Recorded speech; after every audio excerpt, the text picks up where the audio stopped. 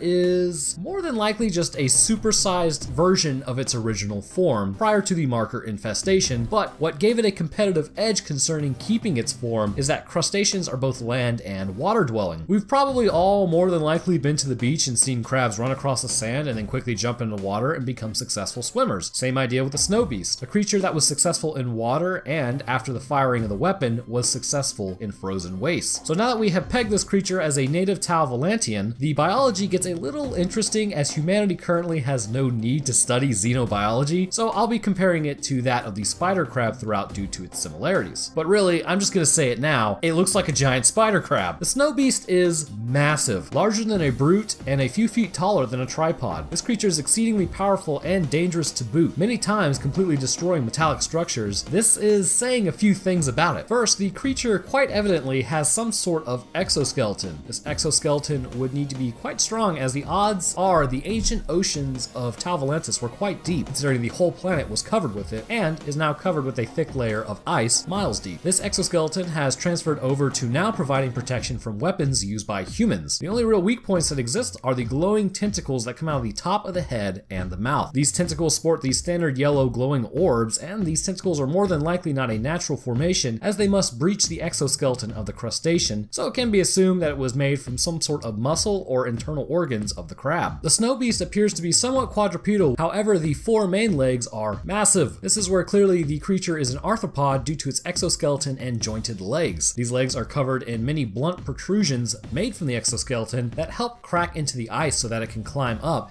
and are very helpful for climbing human structures as well. Prior to human interactions, these legs could have been used to strike at the original Tau Volantians, and judging by the strength of the creature, this would have yielded a tremendous amount of force, stunning any of the native Tau Volantians that got too close. The mouth of the creature is something that is exceedingly difficult to get a good look at, but with enough stasis, it can be done. This mouth is usually contained within the carapace of the creature, but upon the possibility of eating, it comes out. The mouth is actually reminiscent of the female shrimp from the Metro series in a sense that is quite circular and surrounded by teeth. These teeth look and act like hooks directing whatever the creature has caught further down its mouth. What is arguably the most dangerous portion of the snow beast, however, is the harpoon appendage. This will shoot out of the mouth, skewering a person entirely. The plates on the harpoon face backwards as well, meaning that whatever it hits is likely not sliding off and instead is held tightly in place. I mentioned the intelligence of the creature earlier, and it is quite interesting. Most necromorphs will push and attack relentlessly until they have completely been incapacitated. This can be seen with most necromorphs, even including the hive mind. However, with the snow beast, it is quite different. Upon any substantial amount of damage, the snow beast will retreat away from danger, much to Isaac's dismay. It doesn't just do this once either, but multiple times, each time frustrating Isaac more and more as he states, "It keeps running away before I can kill that beast thing." So the question is then, what makes this creature so different from the rest of the mindless hordes of necromorphs? An interesting question to be sure, and the way I see it is there are two possibilities going off what we know of Tau Volantis history. First and foremost, the creature still has some capacity concerning higher thought and damage assessment. Again, most necromorphs attack without any regard for their meat suit, and this one clearly has some concern for its longevity. So for this amount of thought to be present, it would not be a regular animal. I wouldn't call it sapient, but I would argue a case for it having a very large brain and a deeply ingrained survival tactic. The marker would have recognized this creature as a great hunter and kept it in its normal form, however, still on Team Necromorph. Compare it to the relationship sort of like Tau Volantians, who were a sapient creature, and the snow beast, or whatever original organism it was, to something like a human and a Kodiak bear. Even with a native species being highly intelligent, monsters still lurk out there. So option one is this was its own creature prior to the marker event, and more than likely hunted the global oceans, and in some cases possibly could have even eaten Tau Volantians if they were small enough. As we can kind of see, Tau Volantians can get massive. Option two is that the creature never existed and was instead made. We see time and time again that the marker connects bodies into a grotesque and horrifying visage. Pieces of Tau Volantians could have been pieced together to form this particular creature, and there is some credence to this as the Tau Volantians were highly intelligent, so keeping this thinking ability may have been beneficial for the marker. Not to mention, it's entirely possible that this particular snow beast may have been a very large Tau Volantian, considering we see size range quite a bit in their species. But a video is long overdue on that, so we can discuss the size discrepancies of these aliens when I finally make that. It's easily quite feasible that this thing has decided to go from bipedal to quadrupedal, considering some of the other alien necromorphs that we do see tend to run in sort of like a gorilla-like fashion. So let's get on with the morbid curiosity, shall we? Because let's be real, this thing is absolutely brutal. If Isaac is low on health, he pretty much goes in one of the worst ways possible, or at least, I don't know, it makes me cringe. I've never had my back broken, but I imagine it is an unpleasant experience. The creature will shoot a harpoon tendril, skewering Isaac around about the middle of his stomach, and judging by the harpoon and hit location, this has very clearly pierced through the spine completely. It will then swing him around as it draws him in. in. Isaac will attempt to hold onto the mouth, much like that one time I almost got pulled into a wood chipper and had to hold onto the edges of the opening so that I didn't get pulled in. However, the chipper wasn't trying to eat me, the snow beast is trying to eat Isaac. 2 folds come from the sides to help pull Isaac in. This will pretty much snap the spine in half, or if it's still connected at any portion, it'll just snap that little bit of bone, and this will pretty much be game over for Isaac. However, vengeance is sweet, so very sweet. What's better than 1 harpoon? How about 2 harpoons?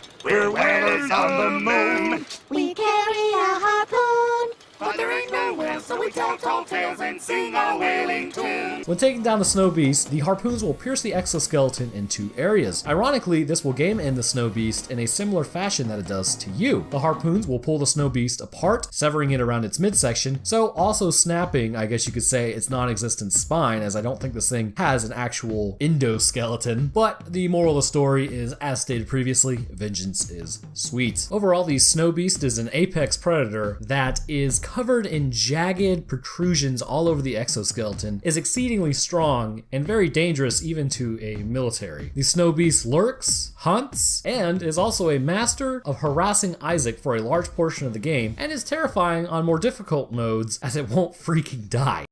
You know I can't quit you, YouTube, mainly because my obsession with eating to sustain my life and not having the student loan companies come and break my legs. So it's time to get back into the next episode. With genetic variances abound in humanity, even if there are only minute differences, this has allowed the marker to use, at least hypothetically, what is already there in the body to turn a person into a twisted monster who only has one desire: turn others for the cause and start a convergence event. The loyal foot soldier of the necromorph horde is arguably the slashers. Apart from the infector, they seem to be the first up and moving around to begin the conversion event. But even in these specific creatures, there is many subvariants abound that exist to either overpower the strongest men or completely slow down a person with corrosive acid. So today, we all know what we're here for. Let's discuss the spitter variant of necromorph and see why this particular form would arise over just your common slasher. Let's first discuss how common is this type of necromorph. Well, believe it or not, on the Ishimura, this creature does exist. They stalk the halls with the other slashers, but their numbers were not very high. Instead, they looked exactly like the others and seemingly were not as developed as they would be in other outbreaks. This is actually to be expected, but we will get to why that is the case when we talk about the puker a little later on. During the outbreak on Tideman Station, however, these creatures were abundant, and this could have been more for an environmental reason. The Ishimura was a pretty compact mining ship. Now, I will concede there were larger rooms, which many people probably attempted to escape to keep their distance fruitlessly, but for the most part, it is a compact corridor with small spaces. Concerning the station on what's left of one of Saturn's moons, this was a city. Even if it is a city in space, there were larger open areas for people to congregate in, and the last thing you want is a couple 100,000 people feeling claustrophobic around one another. The environment clearly necessitated the need for a creature who had ranged effectiveness, something it would do even better than a puker. It could stand back from a distance and spit a highly acidic ball of corrosive stomach contents onto a person. For skin, this would cause a lot of damage to the body and possibly incapacitate them. For security personnel, this would gunk up their armor and would make it even more brittle, allowing them to be open to melee attacks, as well as having the added ability of slowing them down, which makes them more vulnerable in the long run. My reasoning for why we see this creature on Tideman Station is that we see an even more mutated version of them in later installments of Dead Space. When the SCAF military touched down on Tau Volantis, these soldiers began to suffer hallucinations. The main issue is that soldiers had access to tools and standard issue equipment that would lead to infighting. An order was given to purge all information, which also in turn required the purging of personnel. Obviously, some would resist, while others would probably follow that order. Those that followed were then essentially just lining up to become the next necromorph. Those that resisted the order would have to fight their comrades later on. This would lead to a surge of different variants all over the SCAF ships and down on the planet. Due to the size of the ships, which were military and thus had larger open areas, coupled with the fact that they landed on a planet which also had giant open areas, more spitters would be needed to capture and subdue soldiers. These particular variants, however, would be more mutated than the ones that we see on Tideman Station, having more extremities and body parts. In the first installment of Dead Space, these particular variants were nothing really to write home about. They stalked the halls with the slashers, but interestingly, they seem to have retained their jumpsuits. They rarely use their abilities to attack Isaac, instead choosing to get in close and use the acid only as a last resort. Honestly, more could have been done, but this could be that that the marker lacked the actual biomass to begin with, or even power to create these different creatures, or that the outbreak had not been happening long enough to change that already standard slasher into a different variant. Next, let's talk about Dead Space 2, as this one is the closest to a human we will see in this entire franchise. I would talk more about the original Dead Space spitter, but Lord help me, they are difficult to discern from the rest, as their ability seems to just be a slasher with also the ability to puke on you. The Tideman Station spitter is one that is not incredibly common, but not rare by any means. They will typically arrive in an area of interest with many other slashers and pukers. From afar, you would be forgiven if you thought that they were just your common slasher. Actually, I made this mistake a lot. In fact, I used my plasma cutter about 100 times during recording this on spitters, despite needing one to inspect under stasis. It was a blast, go me. Unlike the other slashers, which quickly charge at an uninfected human, namely you, they will continue to keep their distance standing behind the pack. They will let a volley of disgusting acid balls fly at you, which cause an area of effect damage to a degree, and if they directly hit you, it will slow you down. But let's be real, we are here for the morphology and the explanation of that, so let's do what we know needs to be done. This slasher is one of the lesser mutated creatures on the station, just so you know. It still has all its skin intact, well, at least most of it, despite the sagittal line cut around the abdomen and thoracic area, but we will get to that in a second, because you know where we gotta begin this breakdown. Starting with the feet, we see that they are totally intact, which, believe it or not, is physiologically odd in terms of the slasher. Most seem to have bones growing in random directions, almost like a high heel scenario, but for this person, the feet have not changed despite graphical limitations at the time. Yes, the Weezer also, I just want to point out, had all of its toes. They just clipped into the back rooms when I recorded it, so it's actually not entirely impossible for this slasher to maintain its normal foot physiology. So yeah, quasi-relatable and timely meme achieved. Moving up to the legs, we see that everything once again is still intact. Again, this is pretty strange, as most slashers either are missing all their skin or are just a stringy mess of muscle, tendons, and ligaments, and have had their legs structurally changed entirely. But not here. The legs are in a plantar structure despite the spitter's propensity to walk in a digitigrade structure style. Getting to the abdomen and thoracic area of this person, as mentioned previously, the skin is no longer intact here. Instead, a sagittal line runs down, separating the skin. This has exposed the abdominal muscle cavity and the ribs of this person. This does not appear to have been a pleasant experience happening through just a mutation either. It would appear that this person used their original hands and arms to dig into the skin and tear it open, as we can still see its handiwork. The reason for the chest, ribs, and skin being open are one that is rooted in necessity for this creature, however. Looking at the thoracic cavity, and more specifically the pleural cavity, because that's actually what we care about, we should see the lungs. What we do see, however, is engorged lungs, which appear to be filled to the brim with the acidic substance that this creature uses on people. So what happened? Well, once more, it all goes back to the yellow bacteria and its adaptability. We see that in some instances, people are clearly puking up this fluid in their human form, but it would be quite easy for them to aspirate on this fluid during this process, introducing it into the lungs along with the stomach acid. I mean, humans do that right now, and it leads to pneumonia, but that's neither here nor there. Essentially, if for some reason this bacteria was in the stomach, it could easily infect the lungs, and considering the environment it was in, it could alter the stomach cells to become more cancerous and metastasize somewhere else. To wrap up this line of thinking, stomach cells move into the lungs, or the lung cells were altered themselves under the influence of the yellow bacteria. This allowed them to become something like the stomach and hold on to a high acid content, or at least release a high acid content. This would then be mixed with the mucosa cells that naturally occur in the lungs to produce this acidic ball to throw at people. You are literally being hit with a corrosive loogie.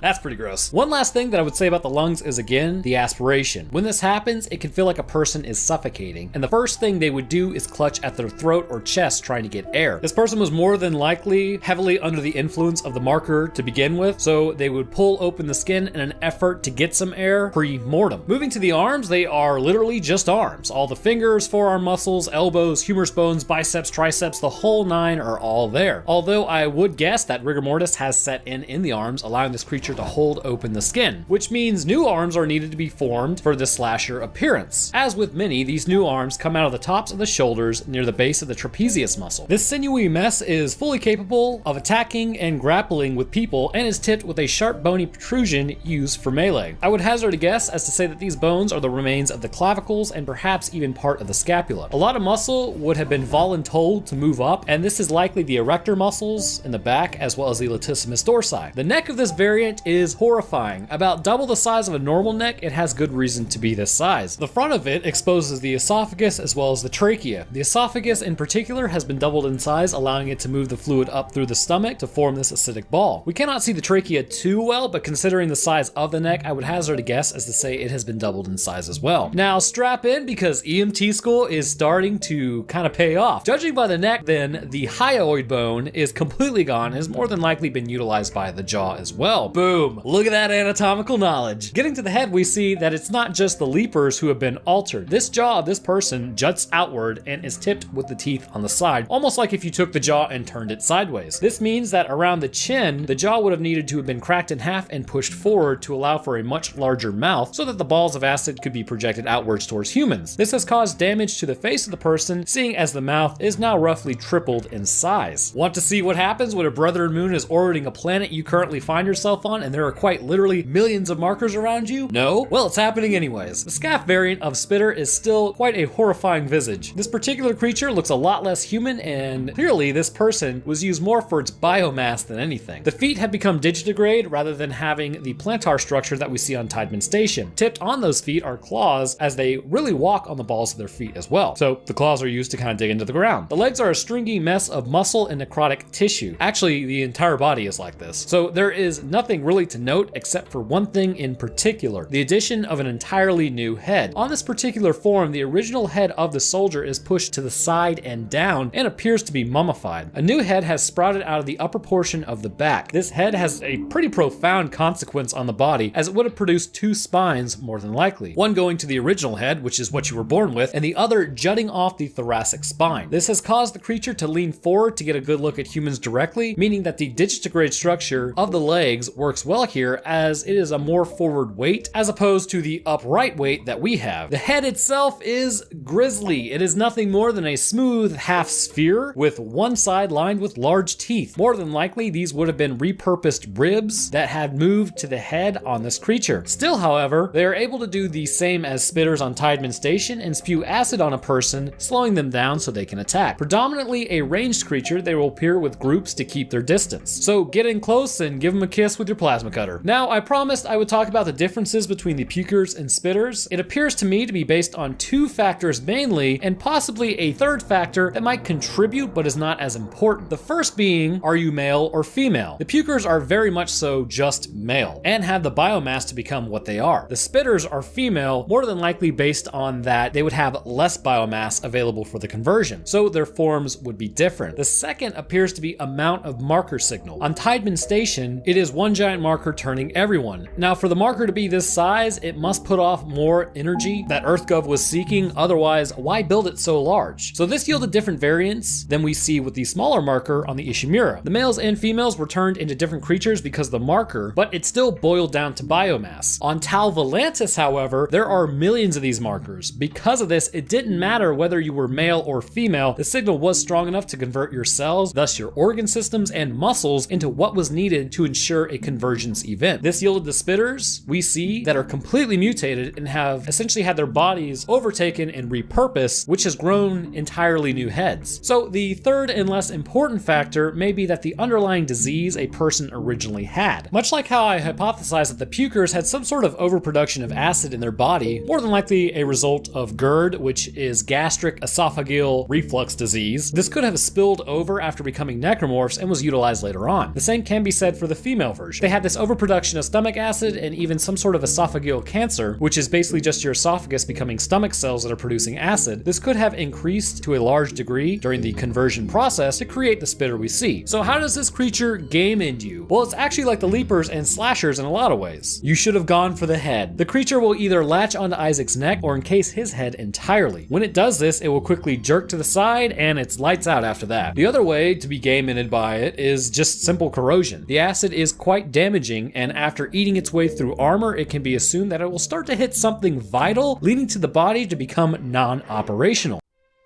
Now, odds are if you're watching this channel, or even if you are new and just randomly stumbled across this channel, you've either watched, played, or at least heard about a quirky little game known as Dead Space.